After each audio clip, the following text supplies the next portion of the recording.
오늘은 하나님의 역사라는 제목의 말씀으로 에스더 7장 1절에서 10절의 말씀을 함께 살펴보도록 하겠습니다. 제가 한 절, 여러분들이 한 절, 마지막 절은 합독하도록 하겠습니다. 왕이 하만과 함께 또 왕후 에스더의 잔치에 가니라. 왕이 둘째 날 잔치에 술을 마실 때 다시 에스더에게 물어 이르되 왕후 에스더여 그대의 소청이 무엇이냐 곧 허락하겠노라. 그대의 요구가 무엇이냐 곧 나라의 절반이라 할지라도 시행하겠노라. 왕후 에스더가 대답하여 이르되 왕이여 내가 만일 왕의 목전에서 은혜를 입었으며 왕이 좋게 여기시면 내 소청대로 내 생명을 내게 주시고 내 요구대로 내 민족을 내게 주소서. 나와 내 민족이 팔려서 죽임과 도륙함과 진멸함을 당하게 되었나이다. 만일 우리가 노비로 팔렸더라면 내가 잠잠하였으리다. 그래도 대적이 왕의 소리를 보충하지 못하였으리다 하니 아하스웨로 왕이 왕후 에스더에게 말하이르되 감히 이런 일을 심중에 품은 자가 누구며 그가 어디 있느냐 하니 에스더가 이르되 대적과 원수는 약한 하만이니이다 하니 하만이 왕과 왕후 앞에서 두려워하거늘 왕이 노하여 일어나서 잔치 자리를 떠나 왕궁 후원으로 들어가니라. 하만이 일어서서 왕후 에스더에게 생명을 구하니 이는 왕이 자기에게 벌을 내리기로 결심한 줄 알미더라. 왕이 후원으로부터 잔치자리에 돌아오니 하만의 에스더가 앉은 걸상 위에 엎드렸거늘 왕이 이르되 저가 궁중대 앞에서 왕후를 강간까지 하고자 하는가 하니 이 말이 왕의 입에서 나오매 무리가 하만의 얼굴을 싸르다. 왕을 모신 내시 중에 하르보나가 왕에게 아뢰되 왕을 위하여 충성된 말로 고발한 모르드게를 달고자 하여 하만이 높이가 50규빗 되는 나무를 준비하였는데 이제 그 나무가 하만의 집에 섰나이다. 왕이 이르되 하만을 그 나무에 달라 하매 모르드게를 매달려고 한 나무에 하만을 다니 왕의 노가 그치니라. 네, 오늘 본문 말씀 전에 사실 금요 예배 때 보통 토요일 말씀을 하는데 어제 저희가 선교사님 오셔서 금요 예배 말씀을 보지 못했습니다. 그래서 말씀을 요약해 보면 에스더 6장의 내용을 보면 왕이 초청을 받은 이후에 둘째 잔치가 있기 전날 밤 잠이 오지 않았습니다. 그래서 신하를 불러다가 역대 일기, 그 왕이 궁중에 있었던 이야기를 읽어달라고 이야기합니다. 그리고 그 이야기를 자기 앞에서 읽을 때 예전에 두 내시 빅다나와 데레스가 자신을 암살하려고 했던 음모를 꾸몄던 것을 고발하여 자신의 생명을 구했던 모르드게의 이야기를 듣게 됩니다. 그리고 그가 물어봅니다. 내가 그를 위하여 나의 생명을 구한 그 모르드게를 위하여 내가 어떠한 은혜를 베풀었느냐라고 물어보았더니 왕은 아무것도 하지 않았습니다 라는 것이 그들의 말이었습니다. 그래서 왕이 고민합니다. 아니 나의 생명을 구한 이 모르드게를 위하여 내가 무엇을 행해야 할지 어떤 걸 해야 할지 그가 고민하던 가운데 이제 그 모르드게를 내일 그 잔치에 가기 전 50규빗이나 되는 그 나무 기둥에 달려 죽이고자 그 허락을 받고자 하만이 궁중 앞에 그 왕의 거하는 고처 앞에 와 있었습니다. 그래서 왕이 옳거니 그러면 내 신하 중에 2인자인 하만을 드리라 하라 말합니다. 그래서 그 하만에게 말합니다. 이보게 하만, 내가 존귀하게 여기고자 하는 사람이 있는데 그 사람에게 어떠한 일들을 행하면 좋겠는가? 라고 물어봅니다. 근데 하만이 생각이 이렇습니다. 이 왕궁에서 왕의 다음으로 존귀하게 여길 수 있는 사람은 현재 자신밖에 없다고 생각합니다. 그래서 왕에게 이렇게 이야기하죠. 그를 위하여 왕의 의복을 입히고 왕이 타시는 말을 태워 성중에 데려가며 또 머리에 왕관을 씌고 성중에서 왕의 신하 중 가장 귀한 왕의 다음 되는 자를 세워서 그를 데리고 다니며 왕이 존귀하게 하시는 일을 이와 같게 할 거라는 말을 성중에 선포하고 다니라고 말합니다. 물론 자신이 2인자에게 자신을 보다 그 아랫사람이 자신을 태우고 성중에서 왕의 의복과 왕의 말과 왕의 왕관을 쓰고 자신을 향하여 왕이 존귀하게 여기는 자는 이와 같이 될 거라는 것을 기대하면서 마음속에 기뻤습니다. 그런데 웬일이에요? 김치 국물을 엄청 열심히 마시고 있는 이 하만에게 왕이 이렇게 말합니다. 너는 당장 나가 성문 앞에 있는 모르드게를 데려다가 내 의복을 입히고 내 왕관을 머리에 씌고 내 말에 태워서 네가 말한 대로, 왜냐하면 그 다음 자가 누구냐면 자신이잖아요. 너가 친히 그 모르드게를 데리고 다니면서 왕께서 존귀하게 여기는 원하시는 사람은 이같이 할 것이라 하면서 선포하고 다니라는 거예요. 여러분, 하만이 어땠을까요? 야, 이거 환장할 노릇이죠. 지금 하만을, 모르드게를 달고 내일 잔치에 기쁨으로 가려고 했는데 이건 큰일이 났습니다. 지금 모르드게를 매달기는커녕 잘못하면 큰일이 나는 상황이에요. 그런데 그런 그에게 왕이 명령한 대로 자신은 말하고 답니다. 모르드게를 뒤에 태우고, 사람들이 어떻게 했어요? 모르드게가 말의 줄을 끌고, 오히려 하만이 그 자리에서 왕관과 왕의 의복을 입고 있어야 하는데 오히려 반대로 되어 있던 거예요. 그러면서 하만이 외치는 거예요. 왕이 존귀하게 원하시는 사람에게 이같이 할 것이라. 근데 여러분, 하만이 힘이 났을까요? 마지못해 어쩔 수 없이 왕이 존귀하게 여기는 자를 이같이 할 것이라. 여러분, 이 정도로 하지 않았겠어요? 어쩔 수 없이 그런 상황이 벌어진 거예요. 그래서 그가 그 일을 마치고 집에 돌아가는데 정말 이 굴욕을 어떻게 해야 할지를 고민하며 집에 돌아가요. 그리고 이 일을 5장에서 나눴던 그들의 친구와 그의 아내에게 이야기했더니 그들이 이렇게 말해요. 13절에 보면 자기가 당한 모든 일을 그의 아내 세레스와 모든 친구에게 말하며 그중 지혜자와 그의 아내 세레스가 그에게 말했는데, 모르드게가 과연 유다 사람의 후손이면 당신이 그 앞에서 뭘 당하냐? 굴욕을 당할 거라고 말해요. 이제 너의 굴욕이 시작일 뿐이다. 그리고 능히 그를 이기지 못하고 분명히 그 앞에 엎드려질 것이라고 그들의 지혜자와 그들의 아내가 세레스가 그렇게 말을 해요. 그리고 그 말이 떨어지기가 무섭게 왕의 신하가 달려와요. 그러면서 하만에게 당장 예스더가 왕후가 초청한 그 잔치에 참여하도록 왕이 당신을 부르셨으니 빨리 오라 말해. 근데 어제하고 너무 다른 분위기죠. 이제 두 번째 잔치에 참석한 그가 너무 기쁘고 즐거워서 자랑했는데 이 잔치에 가는 것도 기쁨이 없었어요. 자, 그럼 본문의 말씀으로 돌아가 보면 이제 왕이 하만과 함께 왕후 예스더의 잔치에 갔다라고 되어 있습니다. 왕이 이틀째 날 잔치에 술을 마실 때, 두 번째 잔치에 술을 마실 때 예스더에게 물어보는 거예요. 왕이 예스더여, 그대의 소청이 무엇이냐? 곧 허락하겠노라. 그대의 요구가 무엇이냐? 곧 나라의 절반이라도 할지라도 시행하겠노라. 벌써 세 번째 이 말을 왕후에게 해요. 여러분, 아하수에로 왕도 어지간히 그 왕후의 소청이 무엇인지 궁금했을 거예요. 왜냐고요? 자신의 생명을 걸고 나온 이 왕후의 마음이 뭘까? 도대체 무엇이기에 저 왕후가 자기의 생명을 걸고 내 앞에, 내 오전 앞에 섰을까라는 궁금증이 여러분 밤새 가시지 않았을까요? 술을 마시면서 또 물어봐요. 너가 원하는, 당신이 원하는 모든 것을 내가 들어주겠나? 그런데 다른 데 보면 왕후라는 말이 없는데요, 오늘 본장에 보면 왕후 예수다라는 말이 계속 반복돼요. 그래서 이제 예스더가 대답을 해요. 내가 왕의 목전에서 은혜를 입었다면, 왕이 좋게 여기신다면 내가 당신이 말한 대로 내 소청은 내 생명을 나에게 돌려주시는 것입니다. 그리고 당신이 나에게 또 요구를 말씀했던 것처럼 내 요구는 내 민족의 생명을 내게 주시는 것입니다 라고 말해요. 4절에 보니 나와 내 민족이 팔려서 죽임과 도륙함과 진멸함을 당하게 되었나이다. 만일 우리가 노비로 팔렸더라면 내가 잠잠했으리니. 그러니까 유다의 민족과 자신이 처한 민족과 자신이 차라리 종으로 팔렸더라면 제가 왕 앞에 내 목숨을 걸고 결코 서지 않았을 거라고, 차라리 종으로서의 삶을 살았을 것이라고 말하는 거예요. 그래도 대적이 왕의 손해를 보충하지 못하리라. 그러니까 지금 에스더가 말하는 건 하만이 당신에게 은 1만 달란트를 주고 이 일을 국고에 넣고 일을 행한 일이 그 돈의 값어치보다 당신의 백성인 이 페르시아에 있는 1만 3천 명이나 되는 이 유대인의 가치가 그보다 더 크다라고 말하는 거예요.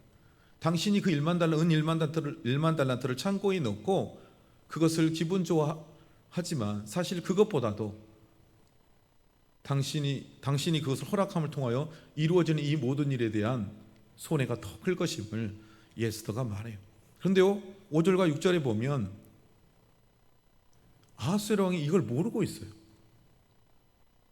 왕이 에스더에게 이렇게 물어봐요. 감히 누가 이런 일을 심중에 품은 자가 누구이며 그가 어디 있느냐? 몰랐어요. 그냥 자기가 그 은 1만 달란트에 혹해가지고 마음을 뺏겨서 자신의 인장반지 옥새를 내준 거예요. 너가 좋을 대로 해 라고 말해요. 근데 좀 헷갈릴 수 있는 게 뭐냐면 이 종으로 팔다는 게 아바드라는 단어인데요, 히브리어 헬라어에 보면 알파벳의 첫 번째 단어예요. 그래서 아바드라는 단어로 첫 번째는 아니야. 아바드라는 단어로 쓰이면은 종이란 뜻을 갖는데요, 발음은 비슷해요. 근데 이게 아인이라는 Y자 같이 생긴 단어로 쓰면 진멸하다는 뜻을 가지고 있어요. 듣기에는 비슷해요.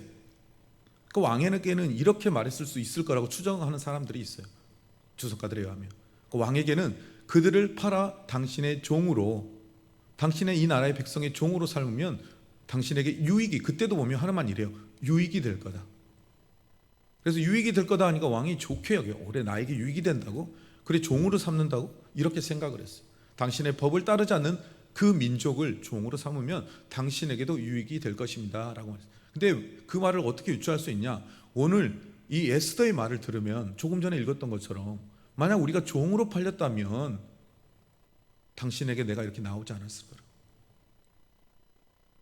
그런데 내 생명과 왕후인 내 생명과 내 민족의 생명을 잃게 되었으니 내가 나왔다라고 말하는 거예요. 그것을 연결하여 보면 왕은 종으로 팔렸을 거라고 생각할 수도 있어요.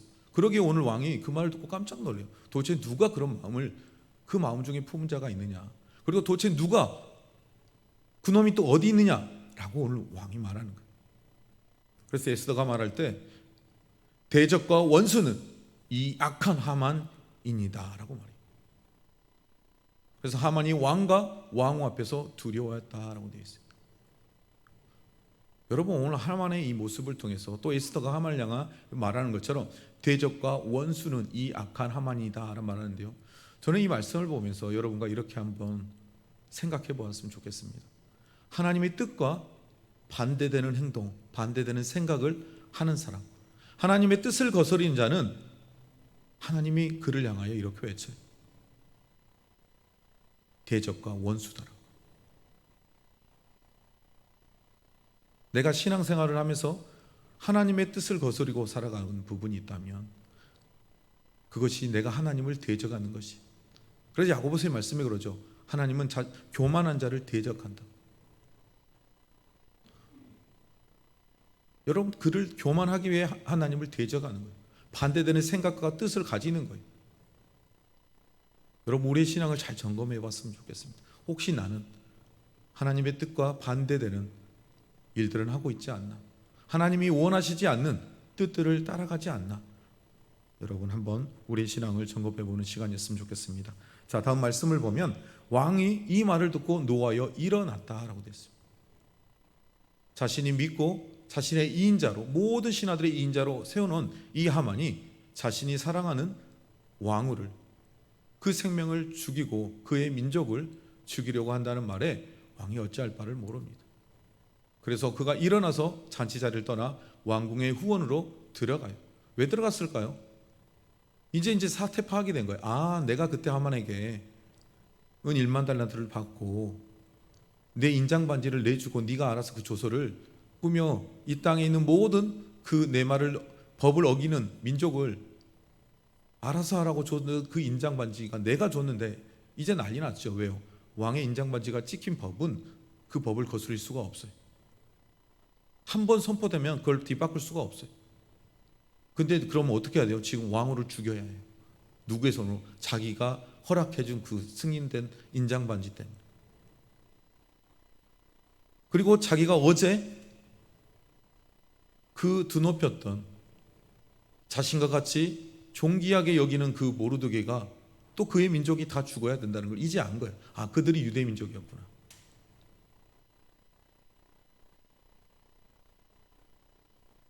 여러분, 고민하지 않을 수가 없는 거예요. 왕이. 그 일을 누가 했냐면 하만이 조서를 내렸지만 그 조서의 주체는 본인이잖아요. 내가 그것을 주지 않았다면 할 수 없는데 그 인장 반지가 왕을 상징하는 것이기 때문에 동일한 거예요. 그래서 하만이 일어나서 왕이 없는 사이에 왕후 에스더에게 엎드려서 생명을 구하는 거예요. 왜냐하면 이 말씀에 보면 이는 왕이 자기에게 벌을 내리기로 이미 결심한 줄 그가 그의 표정과 모든 부분 안에서 보았기 때문이라고 되어 있어요. 그래서 왕이 후원으로부터 잔치 자리에 돌아오는 거예요. 야, 이걸 내가 이 하만을 어떻게 해야 되나? 내가 얘를 살려두자니 어찌할 바를 모르는 거죠. 그리고 이 애를 또 살려두고 그 문제가 아니라 내 왕후와 그 모든 자를 또 죽여야 하는데 자신이 그렇게 아끼는 모르드게와 그 민족을 죽여야 되는데 이걸 어떻게 뒤엎을 수 있는 방법이 없던 거예요. 그래서 고민을 하다가 돌아왔는데 하만이 에스더가 앉은 걸상 위에 엎드려 있는 거예요. 그 모습을 보고 왕이 저가 궁중 내 앞에서 왕을 강간하고자 하는가 아니라고 해요. 여러분, 근데 보여지지 않겠어요? 엎드려 있는 게 비는 것처럼. 근데 왕에게 가장 찬스였어요. 이게 아니면 왕후를 죽이는 건 여러분 어떤 거죠? 왕을 대적하는 거예요. 역적과 같은 거예요. 그런 그에게 오늘 제목을 씌우는데 왕후를 강간하려고 한다는 제목을 왕이 씌워요. 그 말을 하자마자 어떻게 돼요? 왕의 신하가 하만의 얼굴을 감싸요. 그리고 그를 끌고 가요. 9절과 10절의 말씀에 보면 왕을 모신 내시 중에 하르모다라는 신하가 있는데 이 신하가 누구냐? 3장에서 보면 왕후 와스디를 폐위할 때 그에게 갔던 내시예요. 근데 그 하르모다가 이렇게 말하는 거예요. 왕이시여 들어보십시오. 근데 여기 보면 그 말이 충성된 말이라고 기록되어 있네요. 왕을 위하여 충성된 말로 고발한 모르드게를 달고자 하여 저 하만이 자신의 앞마당에 50규빗이나 되는 아파트 5층에서 7층이나 되는 높이의 나무를 준비해 두었다고 합니다. 이제 그 나무가 하만의 집에 세워졌습니다 라고 했더니 왕이 옳거니 그렇다면 그 집에 하만을 달라 명령합니다. 그래서 모르드게를 달려고 한 나무에 누가 매달려요? 여러분, 하만이 매달림으로 왕의 노가 그쳤다라고 되어 있습니다. 여러분, 말씀을 한번 정리해 보겠습니다. 하나님의 역사 속에서 일하시는 그 하나님. 사실 오늘 이 에스더를 칼빈도 루터도 성경에 넣고자 하지 않았습니다. 왜냐하면 하나님이라는 단어가 한 번도 나오지 않기 때문이었습니다. 그리고 기도라는 단어도 한 번도 나오지 않기 때문이었습니다. 그래서 칼빈도 주석을 쓸 때 이 에스더의 주석은 손도 대지 않았어요. 여러분, 그런데 이 에스더야말로 진정한 하나님이 숨어 있는 것이 보여지지 않습니까? 하나님이란 단어는 없지만 하나님이 그 백성을 구원하시는 구원의 역사가 이 에스더 안에 듬뿍 담겨 있는 것을 우리는 볼 수 있습니다. 세상의 지혜로, 세상의 악함으로 사탄의 앞잡이가 되어 하나님의 백성을 죽이고자 했던 이 하만, 반대로 그 하만의 꾀에 넘어가 어리석음으로 유대 민족과 자신의 사랑하는 황후를 잃을 뻔했던 이 아하스의 왕. 그러나 그럼에도 불구하고 그 역사 속에서 그 일을 이루어 가시는 것은 하나님이심을 우리에게 명확히 보여주십니다. 여러분, 하나님은 하나님의 일을 하심에 있어서, 그 역사를 하심에 있어서 자신이 원하는 사람들을 사용하길 원하십니다.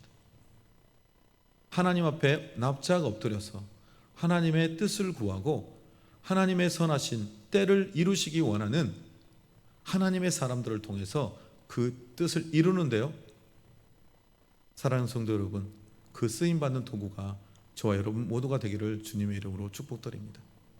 여러분, 아무나 쓰임받는 건 아니에요. 하나님의 앞에 엎드린 자, 엎드린다는 것은 하나님을 인정하는 거예요. 엎드린다는 것은 하나님의 뜻을 구하는 거예요. 오늘 에스더가 왜 첫 번째 잔치에서도 말할 수 있었는데 안 하지 않았을까요? 하나님의 때가 아니라는 것을 그가 마음으로 직감했어요. 그리고 오늘 이 두 번째 잔치에 하나님이 이 때를 위함이구나. 그런데 이 때가 왜 생겼냐? 에스더와 모르드게와 그 수산성에 있던 모든 유대인들이 3일 동안 먹지도 마시지도 않고 여러분 죄를 뒤집어쓰고 베옷을 입고 하나님 앞에 부르짖었기 때문임을 에스더는 직감했습니다. 왜요? 그들이 하나님 앞에 엎드렸기 때문에. 그래서 오늘 에스더도 모르드게도 하나님 앞에 쓰임받는 도구로 사용되었음을 볼 수 있습니다. 그리고 두 번째, 하나님의 역사는 의인을 구원하신다는 것입니다. 여러분, 우리는 사실 의인으로 살면서 때로는 하나님이 정말 살아계실까? 하나님이 나를 바라보고 계시는 거 맞아? 하나님이 나를 구원하시는 거 맞아? 라고 생각할 수 있습니다. 여러분, 그러나 하나님은 자기의 백성 의인을 결코 잊지 않는 하나님이심을 여러분 기억하시기 바랍니다. 로마서 8장 35절의 말씀에 보면 이런 말씀이 있습니다. 누가 우리를 그리스도의 사랑에서 끊으리요? 환난이나 공고나 핍박이나 기근이나 적신이나 위험이나 칼이라 라고 말하고 있습니다.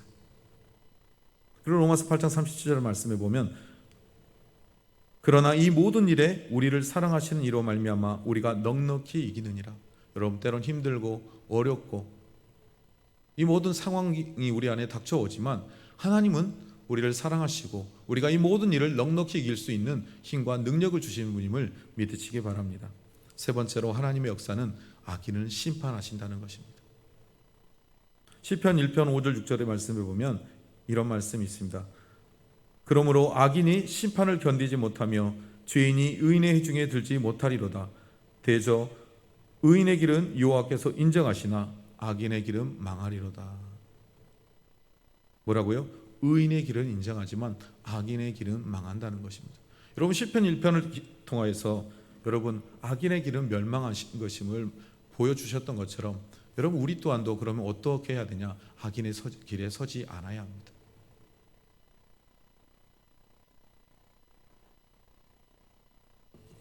말씀을 정리했죠. 자, 그러면 오늘 이 본문의 말씀 통해서 하나님의 역사는 보이지 않는 가운데도 보이지 않는 손을 통하여 하나님의 역사를 이루어가고 계심을 여러분 기억하시고, 하나님은 그 역사 가운데 하나님을 믿고 의지하며 하나님을 바라보는 자들을 도구로 사용하길 원하시는데 그 도구가 저와 여러분 되기를 축복드립니다. 그리고 하나님은 의인을 구원하시는 하나님임을 기억하시고 어렵고 힘든 상황 가운데도 하나님을 놓지 않고 하나님을 신뢰를 잃어버리지 말고 하나님만 바라보는 저와 여러분이 되기를 주님의 이름으로 축복드립니다. 세 번째, 악인은 심판하시는 하나님을 아시고 악인의 자리에 서지 않는 은혜가 여러분의 삶 가운데 있기를 다시 한번 축복드립니다. 기도하겠습니다. 사랑의 하나님, 감사합니다. 하나님의 역사는 보이지 않는 가운데도 오늘도 내일도 지금도 계속해서 이루어지고 있음을 말씀을 통해 우리가 보았습니다. 이 에스더를 통하여 하나님이 우리에게 말씀하시는 하나님의 그 놀라우신 역사를 우리에게 보여주신 것처럼 하나님, 우리의 삶 속에 하나님은 늘 함께 하시고 내가 그리스도인이라는 그 이름 때문에, 내가 그리스도인이라는 그 신앙 때문에 세상의 사람들로 조롱받고 내가 핍박을 받고 어려운 가운데 있는 것처럼 느껴질 때라도 하나님은 의인을 이 모든 어려운 가운데서 넉넉히 이길 수 있는 힘을 주시고 의인을 구원하시는 하나님을 바라보게 하시고 날마다 승리의 삶을 살아가는 우리 모두의 삶이 될 수 있도록 주님 인도하여 주시옵소서. 모든 것 감사함이 예수님의 이름으로 기도드립니다. 아멘.